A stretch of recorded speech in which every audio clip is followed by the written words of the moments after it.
রায়গঞ্জ বিশ্ববিদ্যালয়ের পাশে আবর্জনা স্তূপ, দুর্গন্ধি নাজেহাল বাসিন্দারা, প্রশ্নের মুখে পৌরসভার পরিষেবা। রায়গঞ্জ শহরে নোংরা আবর্জনার সমস্যা যেন দিন দিন আরো প্রকট হয়ে উঠছে। উত্তর দিনাজপুর জেলার শিক্ষার অন্যতম কেন্দ্র রায়গঞ্জ বিশ্ববিদ্যালয়ের চত্বরে এলাকায় দীর্ঘদিন ধরে জমে থাকা আবর্জনা স্তূপ নিয়ে ক্ষোভে ফুঁসছেন স্থানীয় বাসিন্দারা। অভিযোগ, বিশ্ববিদ্যালয়ের ছাত্রীদের আবাসনের অদূরে যত্রতত্র পড়ে রয়েছে নোংরা ও পচা আবর্জনা।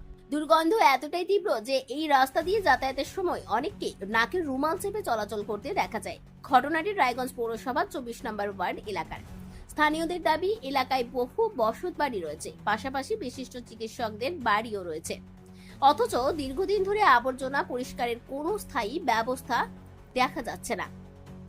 এই বিষয়ে ক্ষোভ প্রকাশ করেছেন মৌমিতা দত্ত, শুভজিৎ সরকার, তমাল সরকার, দীপ্তি দত্ত, জয়শ্রী ঘোষ সহ একাধিক বাসিন্দা। তাদের মধ্যে কেউ গৃহবধূ, কেউ ছাত্রছাত্রী, আবার কেউ বিশ্ববিদ্যালয়ের পড়ুয়া।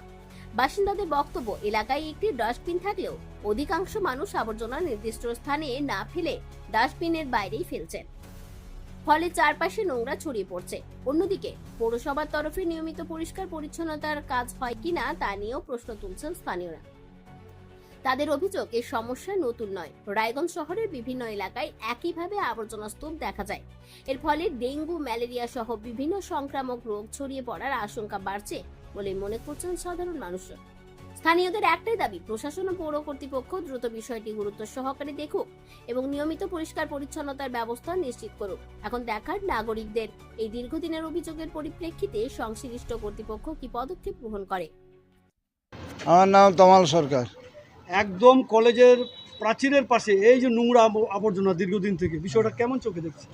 বিষয়টা খুব একটা ভালো দেখছি না, এবং নোংরা আছে, রাস্তাঘাটে নোংরা আবর্জনা দুর্গন্ধ বেরোচ্ছে, কেউ পরিষ্কার করছেও না।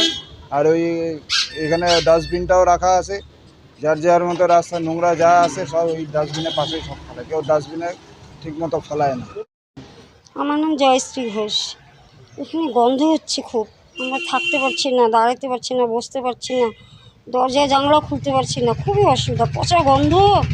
আমরা আলোচনা করি এই যে নোংরা ফেলাচ্ছে, নোংরার জন্য কাকে না করবো আমরা, সবাই তো এখানে ফেলছে নোংরাটা। পরিষ্কার করে ওদের মন মর্জি। হচ্ছে না, 2-4 দিন ধরে হচ্ছে না, কিন্তু একদিন যদি জমা থাকে তার পরের দিনই আর থাকা যাচ্ছে না, এত দুর্গন্ধ। ভাই, তোমার নাম? আমার নাম শুভজিৎ সরকার।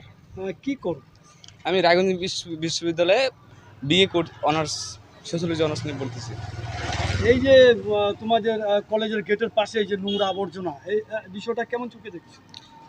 বিষয়টা একটু খারাপ হচ্ছে, কারণ আমাদের অসুবিধা হচ্ছে, যাতায়াত করতে অসুবিধা হচ্ছে, রাস্তা দিয়ে চলাচল করতে অসুবিধা হচ্ছে। এখান দিয়ে যাচ্ছি, একটা খারাপ। এটা সরকারের কাছে সেটাই বলতেছি যে এই জায়গাটা পরিষ্কার করার কথা। নাম আর পেশাগত আপনি কি করেন? আমার নাম দীপ্তি দত্ত, আমি পেশায় গৃহবধূ। বলছি, এই যে রায়গঞ্জের বিভিন্ন জায়গায় নোংরা এবং কলেজ পাড়াতেই নোংরা আবর্জনা দেখা গেছে। হ্যাঁ, সে তো দেখা যাচ্ছে। বিষয়টি আপনি কিভাবে দেখছেন? বিষয়টি এটা তো স্বাভাবিক, এটা এখান থেকে যাওয়া যাচ্ছে না, এখান দিয়ে এখান থেকে রোগ ব্যাধি, শহরের মাঝখানে এরকম কলেজ, পাশে ইউনিভার্সিটি আমাদের, সেখান দিয়ে যাতায়াতের অনেক সমস্যা দেখা দিচ্ছে। নাম আর কি করেন আপনি? আমি মৌমিতা দত্ত, কলেজ স্টুডেন্ট। বলছি, এই যে একটা নোংরা আবর্জনা দেখা যায়, আপনি একজন ছাত্রী হিসেবে কিভাবে দেখছেন? জায়গাটা খুবই পরিষ্কার করা দরকার এই মুহূর্তে, যেহেতু এদিকে অনেক মানুষ যাওয়া আসা করছে, আর নোংরাটা মুখ বন্ধ করে যেতে হচ্ছে, এখানটা এতটাই বাজে গন্ধ বেরোচ্ছে। রক্তের সমস্যা কি অবহেলা করছেন? অ্যানিমিয়া, ইনফেকশন থেকে শুরু করে ব্লাড ক্যান্সার, সময় মতো সঠিক ডায়াগনোসিস অত্যন্ত জরুরি। অ্যানিমিয়া ও ডেফিসিয়েন্সি প্রোফাইল টেস্ট, ব্লিডিং ও clotting test, advanced haematology test, cancer marker test, আধুনিক ডায়াগনস্টিকের মাধ্যমে রক্তের প্রতিটি সমস্যার নির্ভুল শনাক্তকরণ নিশ্চিত করা হয়। জীবনরেখা হাসপাতালে এখন রয়েছে সম্পূর্ণ হেমাটোলজি টেস্ট সুবিধা। আজই পরীক্ষা করুন, সুস্থ থাকুন।